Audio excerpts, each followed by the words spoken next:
En el diario El País viene en portada: Mas y Junqueras luchan por el control de la lista soberanista. La noticia viene desarrollada en la página 18.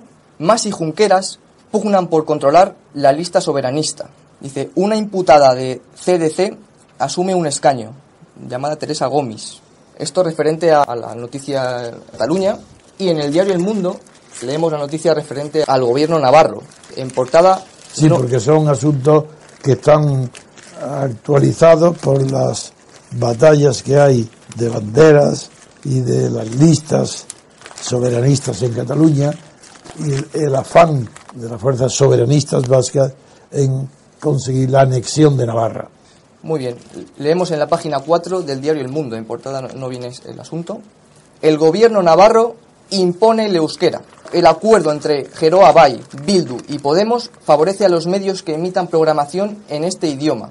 Se elaborará un diagnóstico de los funcionarios vascoparlantes y se colaborará con instituciones vascas. Una noticia que es la de las banderas, de la Icurriña en Pamplona, con las fiestas de Pamplona. No sé si está en la misma página, pero es importante esa. En la página 4 del Diario del Mundo no está, don Antonio. A ver, bien. Daniel, porque yo creo que la hemos comentado al sentarnos. Bueno, tú has utilizado guerra de las banderas. Has dicho ya ni guerra, porque conflicto de las banderas. Yo quería comenzar mi intervención diciendo que, bueno, el contexto en el que se desenvuelve esta noticia son las fiestas de San Fermín, históricas, internacionales, tradicionales de Navarra y más concretamente de Pamplona.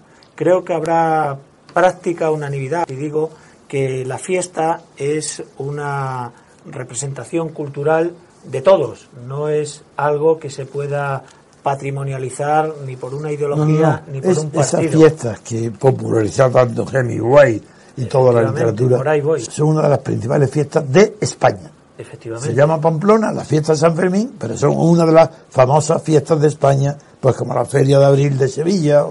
Pero por eso te digo, Antonio, que el trasfondo de la noticia es un intento de patrimonializar y politizar una institución, una actividad o una práctica cultural que es de todos. Entonces, ¿quién puede decir que los encierros de San Fermín son de izquierdas o de derechas? O las fallas de Valencia. Efectivamente, el mismo caso. Lo que ocurre es que ahora estamos en San Fermín y estamos analizando esta noticia. Pero en este contexto, como digo, hay formaciones políticas que no pierden la ocasión, no pierden el momento para tratar de politizar lo que es de todo, atrayéndolo y haciéndolo a una parte, haciéndolo suyo.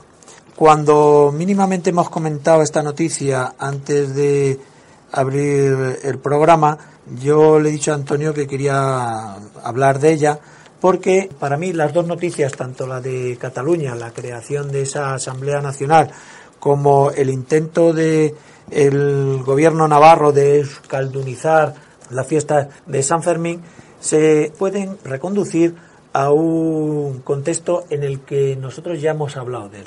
El concepto de nación, el concepto orteguiano de nación. En la historia del pensamiento político y filosófico hay dos formas de concebir la idea de nación.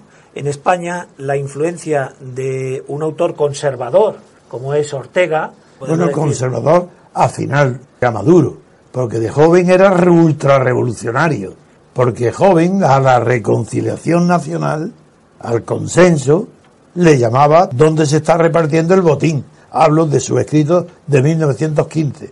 Así, de joven era un hombre normal, no era famoso, era muy buen periodista, escribía muy bien escritor, era un estudiante y defendía lo normal para un español intelectual y culto.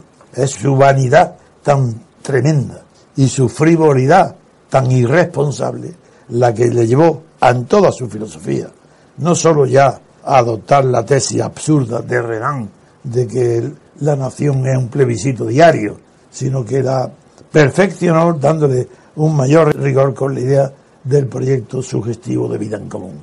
Este es precisamente el punto que yo quería tocar, la idea orteguiana de nación. Para Ortega, lo acabas de resumir tú con esa frase, la nación es un proyecto sugestivo de vida en común. Y esta forma de entender o concebir la nación ha tenido un éxito en el ideario político español tremendo, quizá por la enorme influencia que Ortega ha tenido en generaciones. Al principio. En generaciones. Hoy ya ni saben siquiera que es de Ortega. No saben qué es de Ortega, pero utilizan el concepto orteguiano de nación. Pero que todos estos autonomistas, separatistas, nacionalistas, claro, ni se han leído Ortega.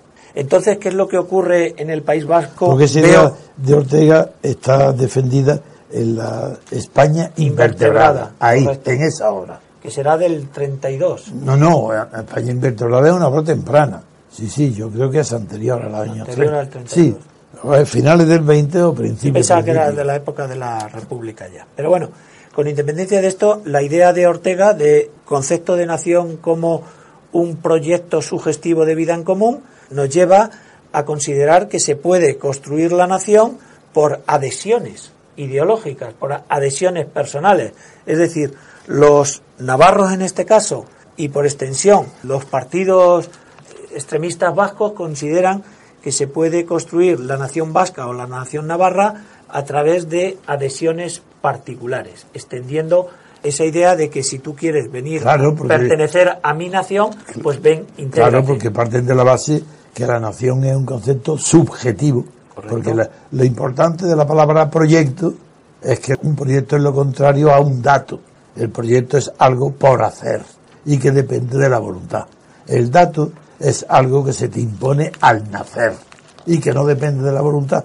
Esa es la diferencia entre el concepto de nación tradicional anterior a la Revolución Francesa y el concepto de nación que hoy impera en todas las autonomías, en todos los territorios autónomos. Tú lo has dicho, que hoy impera en los territorios autónomos. Sin embargo, frente a esta concepción, esta idea orteguiana de nación, existe otra concepción que tú conoces perfectamente, que es la de que las naciones se hacen, se construyen, no por la voluntad subjetiva, no por la adhesión de determinados sujetos, sino que la nación es producto de la historia, es producto de la cultura. Es un producto objetivo, no subjetivo. Es un hacer a lo largo de la vida, la convivencia, los años. Por eso las naciones no se hacen, se nacen. Se nacen. Muy bien, entonces esta idea que yo quiero poner en relación con la noticia de hoy nos lleva a que esta clase política que instrumentaliza las fiestas y no tiene impedimento para hacer suyo lo que es de todos, está, desde mi modesto punto de vista, equivocando el concepto de nación, porque Navarra, desde el punto de vista, no, desde el punto de vista objetivo de cualquier observador del mundo. Que es el nuestro. Por supuesto, pero no es tu punto de vista. Y consideramos que es más acertado nuestro... No es que más acertado, es que es el único. Bueno.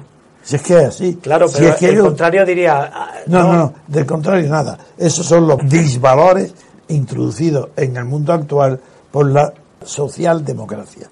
Un socialdemócrata siempre dirá, desde mi punto de vista, hombre, el tuyo, pues no es cierto. Porque hay cierto tipo de certezas que no dependen del punto de vista de nadie. La certeza de que la nación es un dato objetivo es impuesta por la evidencia de la historia. Y la visión actual de la socialdemocracia no va a perturbar la noción que se tiene de la nación desde antes del Renacimiento español. Por tanto, digo, no es verdad, no hay punto de vista.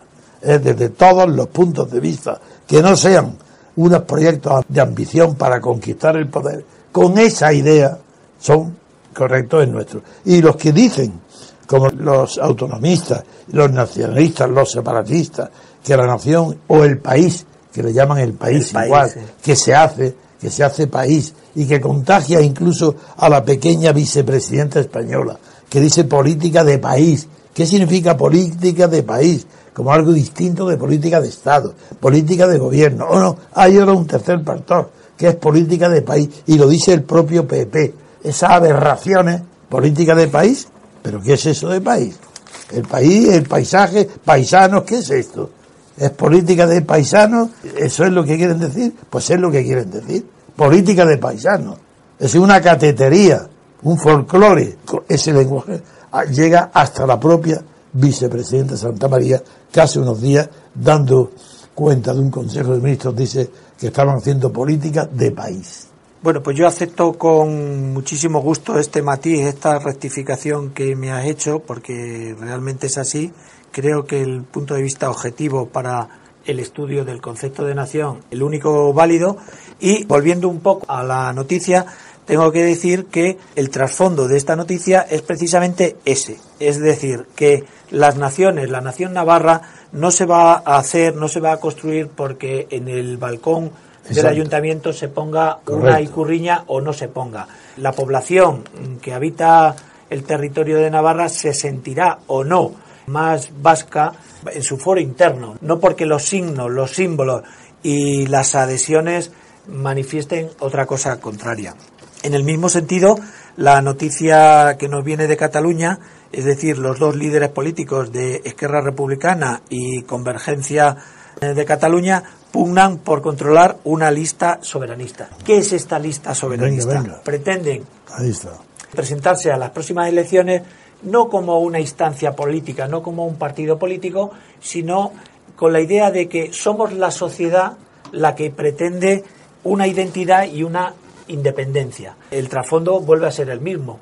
Creen o pretenden que a través de las adhesiones de esta lista representativa de la sociedad civil va a darles el salto en el vacío de hacerles creer que esa sociedad civil representa a una nación catalana.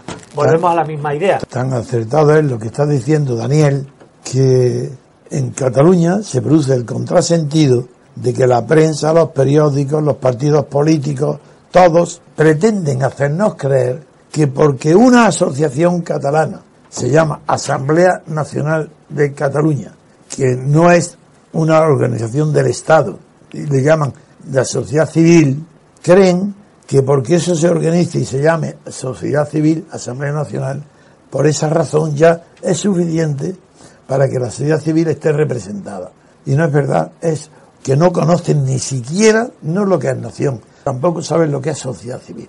Una sociedad civil que se considere representada por la Asociación Nacional de Cataluña, esta que preside esa señora, que es privada, que no es un organismo público, que no está representada en el Parlamento, se cree que porque esa asamblea diga que es la sociedad civil, representa a la sociedad civil, es un disparate tan grande como si el colegio de notarios dice representamos a la sociedad civil, o el colegio de ingenieros, o los maestros, o la universidad. Es ridículo, porque una sociedad civil basta que esté actuando en la política para que deje de ser automáticamente sociedad civil. Ya no es, porque si está actuando dentro de la esfera de la sociedad política, se ha constituido, como no hay partidos políticos independientes del Estado, porque todo partido hoy en España es estatal y está financiado por el Estado. Si una sociedad de Cataluña, una Asamblea de Cataluña Nacional, no es un órgano del Estado y no está financiada por el Estado, sí se puede decir que es un elemento, entre otros millones de elementos, que forman la sociedad civil. Si ella pretende actuar directamente como sociedad civil, que es lo que está haciendo, en la política estatal de Cataluña, está abandonando en el acto su condición de sociedad civil.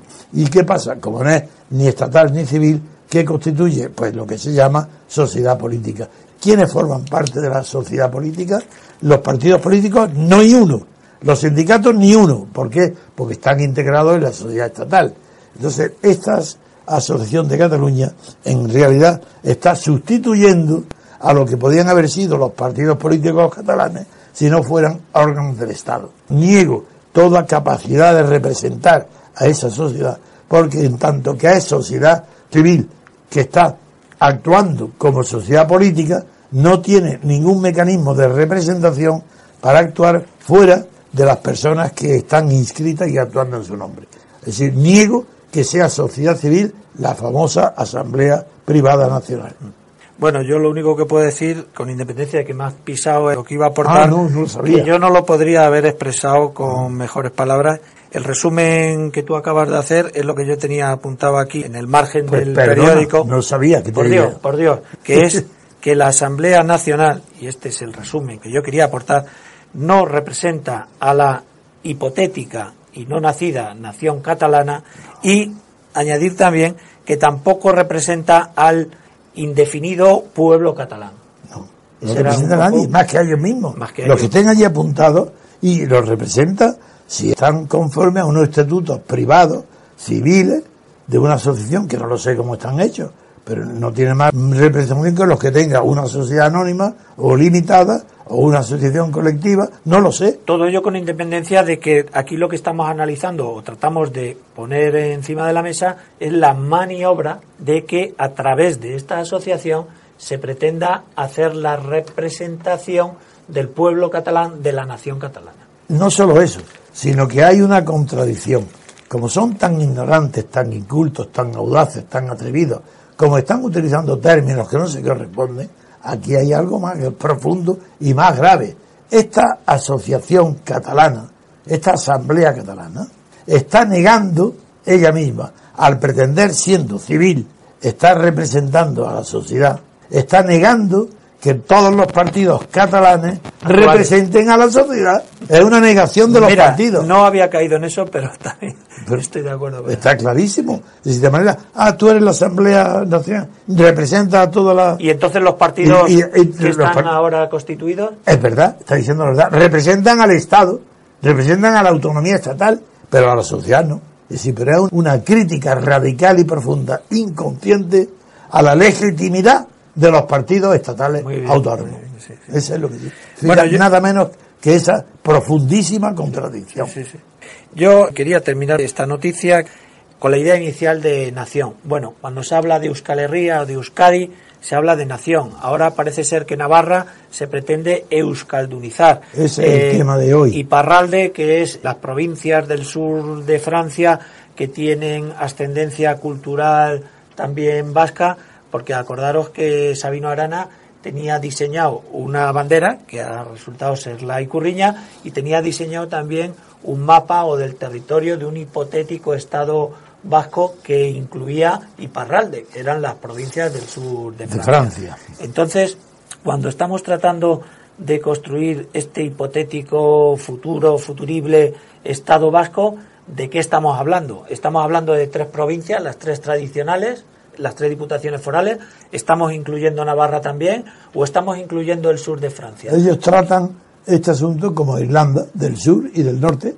Es una sola nación subjetiva de vida en común de los vascos, y en España vamos ya a conquistar la independencia y después ya continuaremos hasta conquistar al País Vasco del norte, que es el francés. Igual que Irlanda. Muy bien, pero vamos a seguir con este razonamiento que me parece interesante. Entonces, en esa construcción del Estado sería por agregación. Las 3 provincias vascas se agregarían Navarra, y luego en un tercer estadio se podría agregar Iparralde. Entonces, esa concepción del Estado no es la que están criticando precisamente de España, como una agregación de antiguos reinos medievales. Eso es lo que ellos critican, diciendo que el Estado... pretenden hacer lo que están criticando en España. Exactamente. En la formación de la nación española fue fruto de muchos siglos de luchas, y la nación no aparece de golpe. Correcto. Sino que tiene que producirse nada menos que los siglos de la Reconquista, y la nación no nace cuando los reyes católicos conquistan Granada.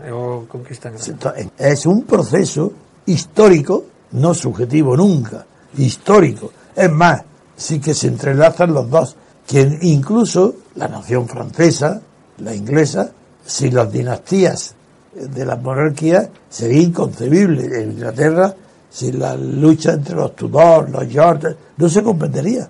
Pero eso es un resultado de guerras, historias, matrimonios, herencias. Y en España, el inicio es que se concibe ya la unidad territorial de España, se une a la idea de la reconquista de territorios que fueron conquistados por la invasión árabe de comienzos del siglo VIII. Y eso es, a partir de esa unidad territorial, que es la primera, que se considera como un patrimonio de los reyes, los súbditos también se consideran comunes, perteneciendo a un mismo destino, porque esa es la palabra destino, sí que es fundamental en el concepto de nación, pero no como destino individual, producto de un proyecto, sino que los habitantes de un territorio, al estar unidos todos en el territorio a una soberanía, aparece el concepto de soberano, que es el que va a calificar a las naciones y definir sus límites. los límites de una nación están allí hasta donde llega la cualidad del soberano que tiene el máximo poder en esa nación. Y de ese concepto de soberano nace el concepto de Estado, pero muy posterior. Las naciones más viejas de Europa, entre desde luego las que está España, Portugal, Francia e Inglaterra, son anteriores al Estado. Ahí previamente nace una nación y no tienen conciencia de unidad, sino a través de la unidad de la corona. Son súbditos de una misma corona. Y ese proceso termina ya con la formación del Estado moderno, hasta el punto que Carlos Marx, lo repito siempre, porque sabéis que repito, porque hay que machacar para destruir las falsedades que nos impone la propaganda del Estado actual. Pues Carlos Marx dijo que no existía derecho de autodeterminación, con la palabra de libre determinación, en aquellos pueblos que habían descubierto, conquistado, logrado su unidad estatal a través de la unidad nacional antes de la Revolución Francesa. Exacto.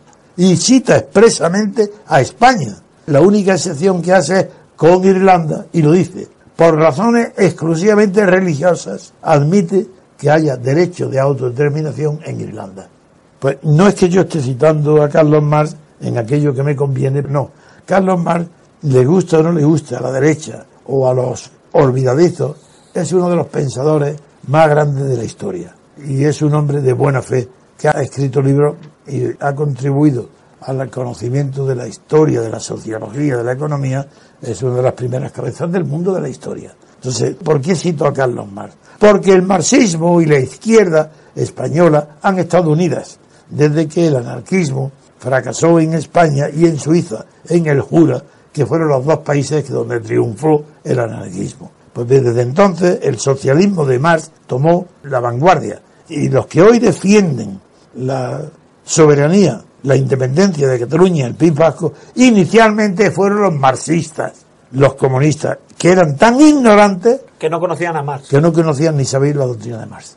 Por eso hago esta pequeña excursión. No, muy interesante, pero vamos a ver, es que quizás yo me he expresado mal. Lo que quería transmitirte, Antonio, es que ahora mismo el independentismo o el pensamiento independiente o los que propugnan la independencia de Cataluña critican la idea del Estado español o del concepto de nación española porque dicen que a lo largo de la historia España ha sido una agregación de reinos, sí, de estados, de países, y que como tal agregación es artificial, que se puede he comprendido muy bien lo que dijiste, y que claro, que ellos están contradiciendo ellos mismos la historia, claro, de su propio autoproceso, que para ellos es un autoproceso de agregación. De agregación, concretamente en el País Vasco. Y no le llaman de conquista territorial, como se han formado las naciones y los estados, porque ellos no conquistan, dicen que no, están liberando. Pero puede haber una conquista política, una conquista cultural, ya lo llamarán de alguna forma, no de ideas. Quizás convenga que no hemos hecho referencia al tema de la bandera. Ah, es verdad. De ahora en las fiestas de Pamplona, sí. Y el pretexto que ha utilizado el ayuntamiento de Pamplona para que se ondee la bandera vasca ha sido debido a la presencia en las fiestas de dos diputadas, ¿no? Pero claro, como no están en acto de servicio ni están en representación del gobierno vasco, no hay pretexto ninguno para que junto a la bandera española pues figure la bandera de Euskadi. Es otra mentira más. Bueno, pero para que veas cómo se escriben los titulares y cómo se escriben las noticias, ¿no? Claro.